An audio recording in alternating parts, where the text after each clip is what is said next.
जय हिंद, नमस्कार। मैं मोहन पाठक और आज हम बात करने वाले हैं उस पुल के बारे में जिस पुल की चर्चा अब हर जगह होने लगी है। ये कितना बड़ा है, कैसे इस पर काम चलेगा, कितने मिनट की दूरी कितने मिनट में तय होने वाली है, सब कुछ जानेंगे। नवी मुंबई का सफ़र किस प्रकार से सिर्फ 20 मिनट में होने वाला है। अब ये मुंबई से नवी मुंबई के बीच की दूरी होने वाली है। बात करते हैं इसके नाम की, तो इसका नाम है अटल सेतु। अटल यानी कि अडिग रहने वाला। तो देश के पूर्व प्रधानमंत्री स्वर्गीय अटल बिहारी वाजपेयी के नाम पर ही ये पुल बन रहा है। इसका उद्घाटन देश के प्रधानमंत्री नरेंद्र मोदी के द्वारा किया गया है। महाराष्ट्र के मुंबई में देश के सबसे लंबे समुद्री पुल अटल सेतु का उद्घाटन किया गया है। इसको थोड़ा ध्यान में रखने वाली बात होगी, इसे देश के सबसे लंबे समुद्री पुल की बात हो रही है। समुद्री पुल अटल सेतु इसका नाम रखा गया है। इस पुल का शिलान्यास भी प्रधानमंत्री मोदी ने ही दिसंबर 2016 में किया था। इस पुल का नाम पूर्व प्रधानमंत्री अटल बिहारी वाजपेयी के नाम पर रखा गया है और इसे Mumbai trans harbour link MTHL के नाम से भी जाना जाता है। अटल सेतु साउथ मुंबई से नवी मुंबई को जोड़ेगा और औसतन 20 मिनट से भी कम समय में लोग ये दूरी तय कर पाएंगे। यानी जो दूरी तय करने के लिए लोगों को तमाम जगहों पर ट्रैफिक जाम झेलना पड़ता था और 2 घंटे से भी ज़्यादा समय लगते थे, अब उनके लिए ये सफ़र बेहद आसान और किफ़ायती हो जाएगा। इसका एक बहुत बड़ा फ़ायदा होने वाला है। पर्यटन की दृष्टि से देखा जाए तो एक स्थान से दूसरे स्थान पर जाने के लिए मुंबई अब घूमने में आपको ज़्यादा आसानी होने वाली है। खैर, मुझे मौका मिला तो मैं खुद इस पुल से गुजरूंगा और इसका आनंद उठाऊंगा। कितना लंबा पुल, कितनी लागत, क्या है फ़ायदे, सब कुछ आपको बताते हैं। Mumbai trans harbour link MTHL करीब 22 किलोमीटर लंबा पुल है। इस पुल का 16.50 किलोमीटर लंबा हिस्सा समुंदर के ऊपर से है, जबकि 5.5 किलोमीटर हिस्सा जमीन के ऊपर से है। MTHL एक 6 लेन हार्बर लिंक पुल है जो ऊपर से देखने में काफ़ी भव्य लगता है। इसका निर्माण 17,840 करोड़ रुपए की लागत से किया गया है। ये अटल सेतु साउथ मुंबई के सिवड़ी से शुरू होता है और नवी मुंबई में रायगढ़ जिले के उरण तालुका के न्हावा सेवा से जुड़ता है। इसके उद्घाटन के बाद से मुंबई और नवी मुंबई के बीच की दूरी 2 घंटे की बजाय केवल 20 मिनट में तय की जा सकेगी। लोगों को ट्रैफिक जाम से राहत मिलेगी। ये पुल मुंबई इंटरनेशनल एयरपोर्ट और नवी मुंबई इंटरनेशनल एयरपोर्ट को तेज कनेक्टिविटी भी प्रदान करेगा। MTHL मुंबई पोर्ट और जवाहरलाल नेहरू पोर्ट के बीच कनेक्टिविटी को बेहतर बनाएगा। साथ ही मुंबई से पुणे, गोवा और दक्षिण भारत के सफ़र में लगने वाले समय को भी कम करेगा। तो इस प्रकार से देश के सबसे लंबे समुद्री पुल का उद्घाटन किया जा चुका है और 16.50 किलोमीटर इसका जो हिस्सा है समुंदर के ऊपर होने वाला है और मैंने जैसा कि बताया कि 5.5 किलोमीटर हिस्सा ज़मीन के ऊपर होने वाला है। जिनके नाम पर यह अटल सेतु बना है, अटल बिहारी वाजपेयी पूर्व प्रधानमंत्री थे और इनके बारे में भी थोड़ी जानकारी आपको जाननी चाहिए। भारत के पूर्व प्रधानमंत्री अटल बिहारी वाजपेयी 3 बार भारत के प्रधानमंत्री रहे। 1996 में पहली बार वो मात्र 13 दिनों के लिए प्रधानमंत्री रहे। वो दूसरी बार 1998 में प्रधानमंत्री बने, मगर वो सरकार 13 महीने चली। तीसरी बार वो 1999 से 2004 तक प्रधानमंत्री रहे। उनका जन्म 25 दिसंबर 1924 को मध्य प्रदेश के ग्वालियर शहर में हुआ था। उनका निधन 16 अगस्त 2018 को हुआ था। अटल बिहारी वाजपेयी के बारे में लोग कहते हैं कि वो बहुत अच्छे आदमी थे, मगर गलत पार्टी में थे, पर ऐसा नहीं है। रॉबिक जेफरी जैसे विद्वानों और स्वतंत्र राजनीतिक विश्लेषकों ने ही नहीं, सियासत में वाजपेयी के समकालीन भी उनके बारे में यही राय रखते थे। वो 1960 के दशक के वाजपेयी को याद करके कहते हैं कि उस दौर में वाजपेयी भी तेज तर्रार हिंदूवादी नेता हुआ करते थे। वाजपेयी उस दौर में कई बार मुसलमानों के खिलाफ तीखे बयान भी दिया करते थे। अटल बिहारी वाजपेयी वो शख्सियत थे जिनकी तरबियत RSS की पाठशाला और उससे भी पहले आर्य समाज जैसे संगठनों में हुआ करता था। उग्र राष्ट्रवाद की बेझिझक नुमाइश की अपनी आदत को वाजपेयी ने कभी नहीं छोड़ा। हालांकि अटल जैसे दिल्ली और भारतीय संसद की राजनीति में मचते गए, वैसे वैसे उन्होंने अपनी उग्रवादी छवि को ढकने दबने दिया। हमें याद रखना चाहिए कि जितना कोई सियासी शख्सियत संसद पर असर डालती है, संसद उससे कहीं ज़्यादा असरदार रोल किसी राजनेता का किरदार गढ़ने में अदा करती है। पूर्व प्रधानमंत्री अटल बिहारी वाजपेयी पहले गैर कांग्रेसी प्रधानमंत्री थे जिन्होंने अपना कार्यकाल पूरा किया था। यानी कि कांग्रेस के अलावा अगर कोई और प्रधानमंत्री भारत में बना था तो वो थे अटल बिहारी वाजपेयी। ये आपके लिए फैक्ट बहुत बढ़िया होगा। आज जो लुटियंस जोन वाली दिल्ली सियासी गली बन गई है, वाजपेयी उसी की ही उपज थे। उन्होंने एक सांसद के तौर पर 1957 से लेकर 2004 तक लुटियंस जोन वाला सियासी जीवन ही जिया। हाँ, इस दौरान वो 1962 और 1984 में 2 बार चुनाव भी हार चुके थे, लेकिन तब भी वाजपेयी राज्यसभा के रास्ते संसद तक पहुंच ही जाते थे। अगर हम प्रधानमंत्री नरेंद्र मोदी और अगर हम बात करें अटल बिहारी वाजपेयी की उम्र की, तो मौजूदा प्रधानमंत्री नरेंद्र मोदी बेहद पकी हुई उम्र की अवस्था में दिल्ली की संसदीय राजनीति में दाखिल हुए। मोदी के मुकाबले अटल बिहारी वाजपेयी तो उम्र के तीसरे दशक के दौरान ही राष्ट्रीय राजनीति के केंद्र यानी दिल्ली पहुंच गए थे, जहां मोदी अपने सियासी करियर के एक बड़े हिस्से में राज्य स्तरीय नेता रहे थे और उन्होंने करीब 13 साल राज्य के मुख्यमंत्री के तौर पर बिताए। वहीं वाजपेयी युवावस्था में ही दिल्ली की दिलकश बौद्धिक और कुलीन लोगों की मंडली का हिस्सा बन गए थे। अटल बिहारी वाजपेयी ने पहली बार 1953 में लोकसभा का उपचुनाव लड़ा था, मगर उस चुनाव में अटल हार चुके थे। 4 साल बाद हुए 1957 के आम चुनाव में वाजपेयी ने 3 सीटों बलरामपुर, मथुरा और लखनऊ से किस्मत आजमाई थी। मोदी और वाजपेयी की तुलना करें तो दोनों ने शुरुआती जीवन में आरएसएस की शाखाओं में उसकी विचारधारा की तालीम पाई थी। मोदी के पिता चाय बेचते थे तो वाजपेयी के पिता प्राइमरी स्कूल मास्टर थे। दोनों ही नेताओं ने सियासत में अपनी जगह शानदार भाषण कला की वजह से बनाई थी, यानी कि बोलने की शैली से इन्होंने अपने आप को स्थापित कर लिया। हालांकि मोदी और वाजपेयी के बोलने का अंदाज अलहदा है, मगर दोनों ने मुस्लिमों के खिलाफ सख्त रवैये से अपनी सियासी जमीन तैयार की। अटल बिहारी वाजपेयी ने अलग ही दौर में राजनीति की शुरुआत की थी। ये भारत के इतिहास में शानदार संसदीय परंपरा वाला दौर था। उस दौर की संसदीय राजनीति के ज़्यादातर किरदार बेहद उदारवादी थे। उदारवादी हुआ करते थे। देश में कानून बनाने वाली सर्वोच्च संस्था यानी संसद ने वाजपेयी को उनके सियासी करियर के शुरुआती दिनों में ही अपनी पार्टी की कमजोरियों को समझने और उनसे पार पाने का मंच मुहैया कराया था। हकीकत यह है कि वाजपेयी अपने छात्र जीवन में वामपंथ की तरफ भी आकर्षित हुए थे। पिछली सदी के 5वें दशक तक तो साम्यवाद विश्व की प्रमुख सियासी विचारधाराओं में से एक था। 1945 में हिटलर की अगुवाई वाले जर्मनी की विश्व युद्ध में हार के बाद दुनिया के बहुत से युवा साम्यवाद से बेहद प्रभावित हुए थे। यही वजह है कि वाजपेयी भी बदलाव के लिए जहनी तौर पर तैयार थे।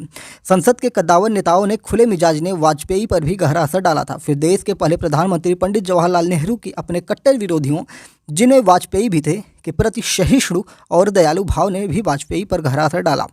यही वजह रही कि संघ की पृष्ठभूमि से आने वाले एक कट्टर युवा नेता वाजपेयी सहिष्णु राजनीति के पथ पर आगे बढ़े।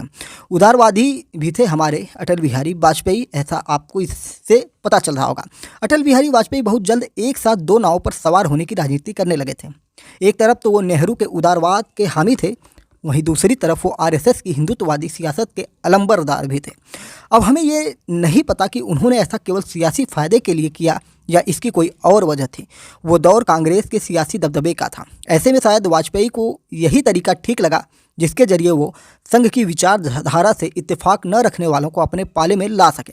लेकिन वाजपेयी की इस कोशिश का नतीजा ये हुआ कि दक्षिणपंथी राजनीति भारतीयों के एक बड़े तबके को रास आने लगी। वाजपेयी को इस बात का श्रेय जरूर दिया जाना चाहिए कि वो राजनीति में हर तरह के प्रयोग के लिए तैयार थे। उन्होंने भारतीय राजनीति में उग्र राष्ट्रवाद की भी वकालत की और बीजेपी को कांग्रेस के लोकतांत्रिक विकल्प के तौर पर भी पेश किया।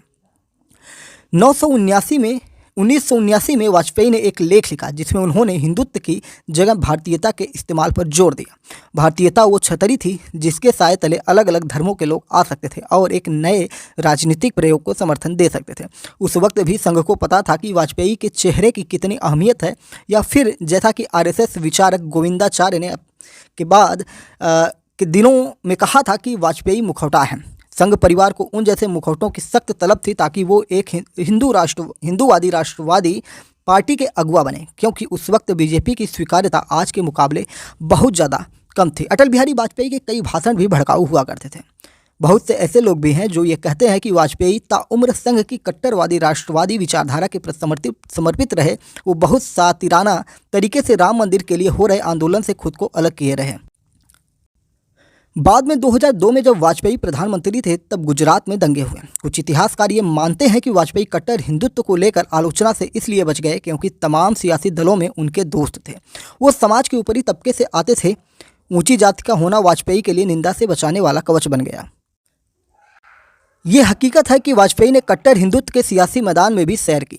पर पहले जनसंघ और बाद में बीजेपी में वाजपेयी हिंदू राष्ट्रवादी आंदोलन के उदारवादी चेहरे भी बने रहे। ये कहा जाता है कि वाजपेयी ने 1983 में असम के नेल्ली में दंगों से ठीक पहले बाहरी लोगों के बारे में बेहद भड़काऊ भाषण दिया था। इसके लिए अटल को 1990 के दशक में भी लोकसभा में सियासी हमले झेलने पड़े थे। इससे बहुत पहले 14 मई 1970 को वाजपेयी को लोकसभा में उस वक्त भी प्रधानमंत्री इंदिरा गांधी ने मुसलमानों के खिलाफ तीखे बयानों को लेकर चुनौती दी थी। उस साल भिवंडी में दंगों के बाद वाजपेयी ने संसद में कहा था कि मुसलमान दिनों दिन सांप्रदायिक होते जा रहे हैं। इसका नतीजा ये हो रहा है कि हिंदू भी मुसलमानों के आक्रामक रवैये का जवाब उग्र तरीके से दे रहे हैं।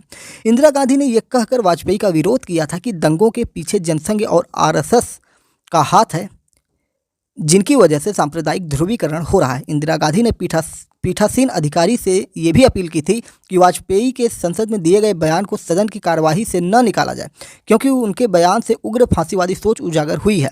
इंदिरा गांधी ने यह भी कहा था कि उन्हें इस बात की खुशी है कि वाजपेयी की सियासी हकीकत उजागर हो गई है। इसके बाद 5 दिसंबर 1992 को वाजपेयी लखनऊ के अमीनाबाद में आरएसएस के कार्यसेवकों से मिले। उन्होंने कार्यसेवकों की उत्साही भीड़ को संबोधित करते हुए चुटीले अंदाज में कहा था कि अयोध्या में पाठ पूजा के लिए ज़मीन को समतल किया जाना जरूरी है। इससे साफ है कि वो अलग अलग तबके के लोगों से अलग अलग तरह से बातें करते थे। इससे उनकी सातिराना सियासत भी उजागर होती है और किसी से टकराव न चाहने की आदत का भी पता चलता है। उस दिन भाषण देने के बाद वो लखनऊ से रवाना हो गए थे और अयोध्या नहीं गए थे। बाद में यानी 6 दिसंबर 1992 को अयोध्या में विवादित ढांचा ढहा दिया गया था। उनके लखनऊ से लौट आने को सियासी विरोधी एक सातिर चाल मानते हैं ताकि उनकी मध्य मार्गी छवि बनी रहे। वाजपेयी की नरमपंथी छवि संघ के बहुत काम आई। विवादित ढांचा ढहाने के बाद जब वाजपेयी के सभी बड़े नेता गिरफ्तार हो गए थे और कई राज्यों में पार्टी की सरकारें बर्खास्त कर दी गई थीं, तो वाजपेयी ने पार्टी के लिए मसीहा का रोल निभाया था। अटल की अगुवाई में पार्टी ने बाद के दिनों में लोकतंत्र की हत्या के खिलाफ आवाज़ उठाई थी। हालांकि अपने करियर के आखिरी दिनों में वाजपेयी को अपनी पार्टी के भीतर से ही चुनौतियां मिलने लगी थी। पार्टी के युवा नेता वाजपेयी के आदर्श रहे नेहरू को हवा बताने लगे थे। 2002 में गुजरात में मुस्लिम विरोधी दंगों के बाद वाजपेयी ने अप्रैल 2002 में गोवा में पार्टी की बैठक में ख्वाहिश जताई थी कि मोदी मुख्यमंत्री का पद छोड़ दें, लेकिन आडवाणी, मोदी और दूसरे नेताओं ने वाजपेयी की कोशिशों को नाकाम कर दिया था। बीजेपी की बैठक की शुरुआत होते ही मोदी ने बड़े ही नाटकीय अंदाज में इस्तीफा देने का इरादा जाहिर किया, लेकिन बैठक के प्रतिभागियों ने मोदी के इस प्रस्ताव को खारिज कर दिया। वाजपेयी ने दिल्ली से गोवा जाते हुए विमान में ही मोदी को हटाने का मन बना लिया था, ताकि गठबंधन के अपने सहयोगियों की नाराजगी को दूर कर सकें और अपनी उदारवादी छवि को भी बचा लें। लेकिन पार्टी की बैठक में मोदी के समर्थन का माहौल देकर उन्होंने अपने इरादे को दफन कर दिया। यहाँ तक कि आक्रामक पार्टी सहयोगियों को खुश करने के लिए वाजपेयी ने उस बैठक के आखिरी दिन मुसलमानों को काफ़ी बुरा भला कहा और आरोप लगाया कि मुसलमान दूसरे समुदाय के लोगों के साथ नहीं रह सकते। इसके बावजूद लोगों के बीच कवि हृदय वाजपेयी की छवि वैसे ही बनी रही। पूर्व और मौजूदा कट्टर हिंदूवादी नेताओं के उलट वाजपेयी ने ऐसे प्रधानमंत्री बन गए जिन्हें जनता के एक बड़े तबके का प्यार और सम्मान मिला। ऐसा इसलिए हुआ क्योंकि वाजपेयी राजनीति के मजे हुए खिलाड़ी थे। उन्होंने राजनीति में मोहब्बत और जज्बातों की अहमियत का अंदाजा था और वो वक्त पड़ने पर इनका बखूबी मुजाहिरा भी करते थे। वाजपेयी की भाषण कला की वजह से ही कश्मीर में बहुत सारे लोग उन्हें सूफी संत कहते थे। उन्होंने जनता से एक राब्ता कायम कर लिया था। इसकी बड़ी वजह ये थी कि उन्होंने उस आंदोलन की स्वीकार्यता बढ़ाई जिस विचारधारा में वो खुद पले बढ़े थे। लेकिन अपनी विचारधारा के प्रचार प्रसार के लिए वाजपेयी ने अपने सियासी विरोधियों के नुस्खे पर अमल किया। इसमें अचरज नहीं होना चाहिए कि वाजपेयी को उनके कट्टर वैचारिक विरोधियों से तारीफ मिली। वाजपेयी के मुरीदों में कम्युनिस्ट भी शामिल थे और CN अन्नादुरै जैसे कद्दावर तमिल नेता भी। 1965 में जब भाषा के सवाल पर संसद में बहस चल रही थी तो अन्ना ने कहा था कि हिंदी को लेकर हमारा विरोध है क्योंकि मैं इसे साफ शब्दों में बयां करना चाहता हूं। हम किसी भी भाषा के खिलाफ नहीं है, खास तौर से जब मैं अपने दोस्त श्रीमान वाजपेयी को बोलते हुए सुनता हूं। मुझे लगता है कि हिंदी तो बहुत मीठी जबान है, लेकिन अब जबकि लोकसभा में अपने बहुमत की वजह से बीजेपी बहुत आक्रामक हो उठी है और नए नए इलाकों में विस्तार कर रही है, तो वाजपेयी एक राष्ट्रीय प्रतीक बन गए हैं। जबकि वाजपेयी ब्रांड राजनीति को उनकी पार्टी की नई पीढ़ी से तिलांजलि दे दी है। एक और मोर्चे ऐसा ही है जिसमें वाजपेयी की उपलब्धियों का कोई मुकाबला नहीं है। प्रधानमंत्री मोदी अक्सर कहते रहते हैं कि पुराने दौर में पश्चिमी देश भारत से संबंध को लेकर हिचकिचाहट रखते थे, जो अब बीते दौर की बात हो चुकी है। हकीकत यह है कि पश्चिमी देशों की ये हिचकिचाहट उस वक्त दूर होनी शुरू हुई थी जब वाजपेयी सत्ता में थे। उन्होंने आर्थिक उदारीकरण का दोबारा रफ्तार दी थी।